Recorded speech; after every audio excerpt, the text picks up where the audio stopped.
Débutons une nouvelle séquence vrai ou faux. Faut-il être un garçon pour réussir dans la tech? Ça, c'est une sacrée question. Que doit-on penser de l'idée toute faite que les garçons sont des matheux et les filles des littéraires? Pourquoi est-ce qu'on en est arrivé à cette situation? Et puis, lorsqu'on est une lycéenne en 2022, est-ce qu'on peut enfin se dire que oui, si on en a envie, faire carrière dans la tech, c'est possible. Pour en discuter, nous avons aujourd'hui avec nous une experte du sujet. Elle s'appelle Amandine Duhamel. Elle est directrice de projet chez Social Builder, une start-up sociale ultra engagée sur les sujets mixité et numérique. Bonjour Amandine, merci d'être avec nous aujourd'hui. Bonjour Florence, merci à vous. Alors pour commencer, est-ce que tu peux nous faire un petit état des lieux? Est-ce que tu as quelques chiffres sur la présence des femmes dans la tech? Oui, tout à fait. Sur la présence des femmes dans la tech, on est à moins de 30%. Donc on est loin d'une égalité, une parité homme-femme dans ce secteur. Alors il y a de la marge de progression encore. Oui, il y a de la marge de progression et surtout c'est un secteur qui recrute le plus. D'ici 2030, on estime que c'est 80% des postes qui n'existent pas encore. Un des métiers qui recrute le plus, par exemple, c'est développeur ou développeuse justement. Et on dit développeur ou développeuse d'ailleurs? Eh ben, on dit développeur ou développeuse. Comme on a envie. Voilà, c'est du coup un métier qui doit s'ouvrir aux femmes et aux hommes. Et en fait, paradoxalement, aujourd'hui, 85% des développeurs sont des hommes. Et on a 15% de femmes qui sont développeuses. Donc c'est très peu, sachant que c'est un des métiers qui recrute le plus, avec bien sûr la data, le design et la cybersécurité. Donc ce serait dommage de ne pas en profiter de cette super opportunité de carrière pour des femmes. Oui, exactement. Et déjà, de un, c'est qu'il y a beaucoup de postes. La plupart des postes sont en CDI. Il y a beaucoup de marge d'évolution. On peut facilement évoluer, progresser. Et c'est des métiers qui sont très attractifs, qui sont méconnus. Par exemple, on associe souvent le métier, le numérique au code, par exemple, et on renvoie on a vraiment une image stéréotypée des métiers de l'informatique. Ça va être un homme qui est en CDI derrière un ordinateur, alors que en fait, le numérique, ça regroupe plein de métiers. C'est d'ailleurs aujourd'hui dans plein de domaines, que ce soit dans les métiers de la RH, que ce soit... c'est transverse en fait. C'est vraiment transverse. Le numérique est aujourd'hui partout. On a dû s'adapter aussi dernièrement avec tout ce qui s'est passé, le confinement, etc. Le confinement Mine de rien, ça a fait accélérer les choses, notamment dans le numérique. Les entreprises et les organisations, elles ont aussi dû s'adapter et se mettre à jour. C'est-à-dire comment aujourd'hui on communique à distance. Pour cela, et être visible, en fait, on a vraiment besoin des métiers du numérique. Et alors, comment est-ce qu'on est arrivé à cette situation d'avoir autant de garçons et aussi peu de femmes ? Du coup, il y a vraiment une méconnaissance déjà des métiers du numérique. Qu'est-ce que ça représente le numérique ? Le fait les stéréotypes. Dans les années 80, quand l'ordinateur est arrivé dans les foyers, médiatiquement, on pouvait voir des hommes qui étaient représentés donc, sur toutes les campagnes de communication. Donc c'est une image auquel les femmes du fait ne pouvaient pas forcément se retrouver, en fait, se projeter.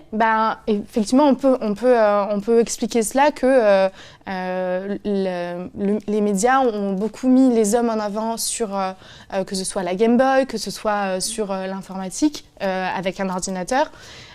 Et du coup, les femmes, c'était difficile pour elles de s'identifier. Et à savoir qu'en plus, avant, en fait, les femmes étaient présentes dans les métiers de l'informatique et qu'une fois qu'on a eu donc, l'arrivée de l'ordinateur dans les foyers, elles se sont un peu détournées de ces métiers. Donc, ce que tu me dis, c'est que c'est historique, en fait. C'est-à-dire qu'au départ, les femmes, elles travaillaient sur les sujets informatiques. Exactement. On a des exemples, par exemple ? Oui, tout à fait. On a du coup Ada Lovelace, qui est justement... La fameuse. Exactement. En tout cas, pour les femmes qui sont dans la tech, c'est un peu une référence. C'est un peu une référence et pourtant, elle a quand même été méconnue pendant des années. C'est dans les années 1800, en fait, elle a inventé le premier langage informatique. En fait, elle a traduit du coup un document d'un ingénieur et où c'était des formules mathématiques. Et à ces formules mathématiques, elle y a ajouté des lettres. Et à ces lettres est né le premier langage informatique qui a pu créer des algorithmes. Et voilà, et c'est quand même une personne qui est inspirante et qui a été, donc, historiquement, c'est la première codeuse. Et c'est vrai que médiatiquement, quand on pense à la tech, quand on pense déjà au numérique, on pense au codage, alors qu'il n'y a pas que ce métier-là, il y en a énormément.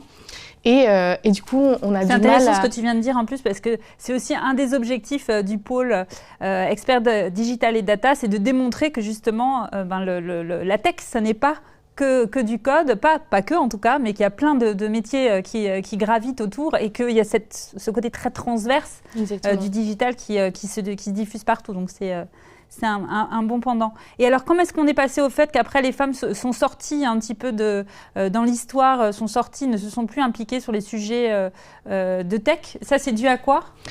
Si on regarde, par exemple, moi j'ai 30 ans, au final, quand j'ai dû choisir mon cursus universitaire, en fait, on n'a pas accès au métier du numérique ou de la tech. On ne sait pas vraiment de quoi il s'agit, on est mal informé.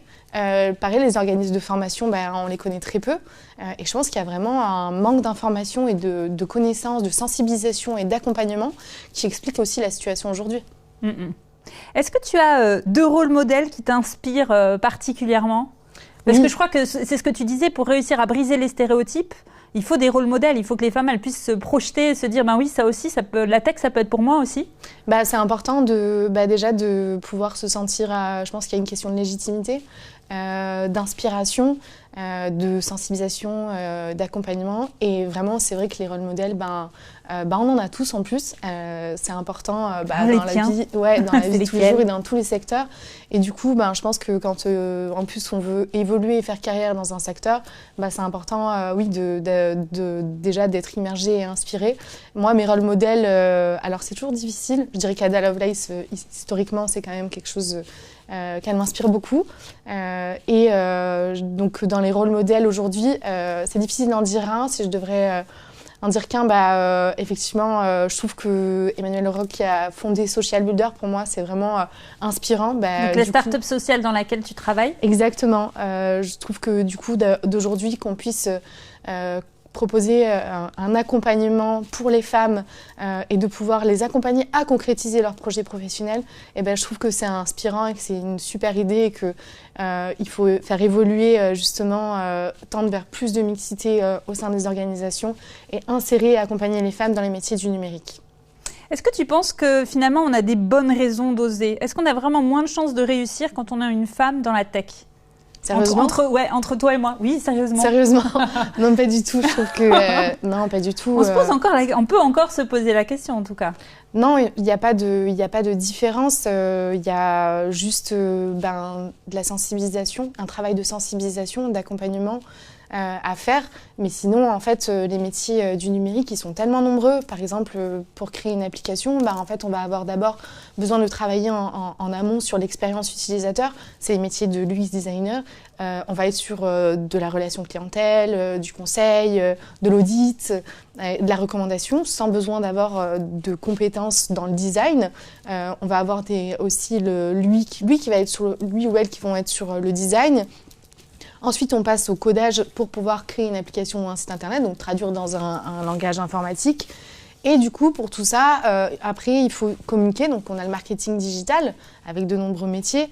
Et on va avoir aussi donc, les métiers de la data qui permettent de faire des strates au sein d'une organisation et la cybersécurité pour protéger ces données. En fait, tous ces métiers, ils sont accessibles avec des compétences qui sont diverses. Et du coup, effectivement, il faut juste être formé et accompagné. Et nous, c'est ce qu'on fait du coup chez Social Builder. Justement, alors qu'est-ce que vous faites de beau? C'est cette fameuse sensibilisation dont tu parlais tout à l'heure qui est si importante, qui est pour toi la clé pour réussir à lever les freins et donner envie à toutes les lycéennes de se lancer dans des carrières dans la tech?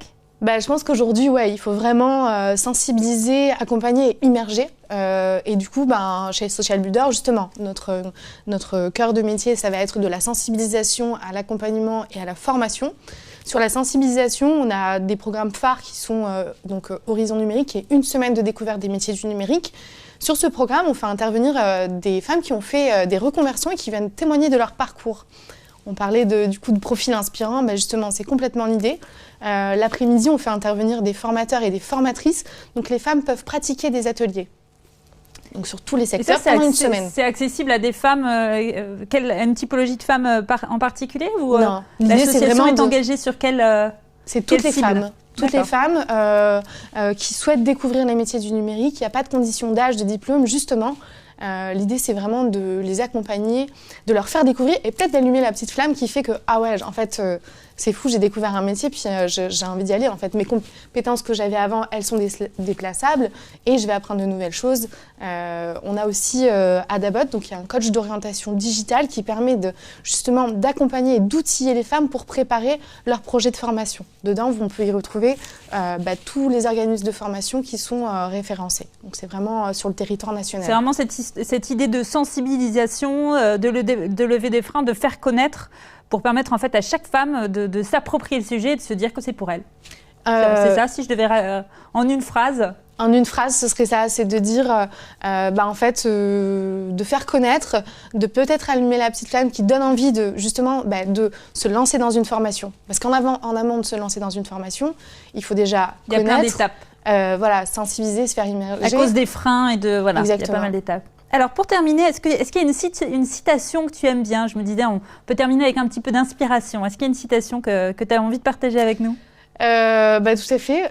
Je pense qu'il est important de dire, et c'est ce qu'on dit nous aussi au quotidien, c'est que les femmes ont besoin du numérique et le numérique a besoin des femmes. C'est vraiment dans les deux sens et je trouve que ça reflète bien... Elle me va très très bien cette phrase. Voilà, le numérique a besoin des femmes, les femmes ont besoin du numérique, ça va dans les deux sens. Exactement. Merci beaucoup Amandine pour toutes ces réflexions et on l'espère qu'ils ont réussi à persuader que toutes les personnes et toutes les femmes surtout qui nous suivent aujourd'hui, toutes les lycéennes, que le digital et la data, ça peut être pour vous, que vous soyez un garçon ou une fille d'ailleurs. Merci beaucoup Amandine, Merci, à bientôt. Florence, à bientôt.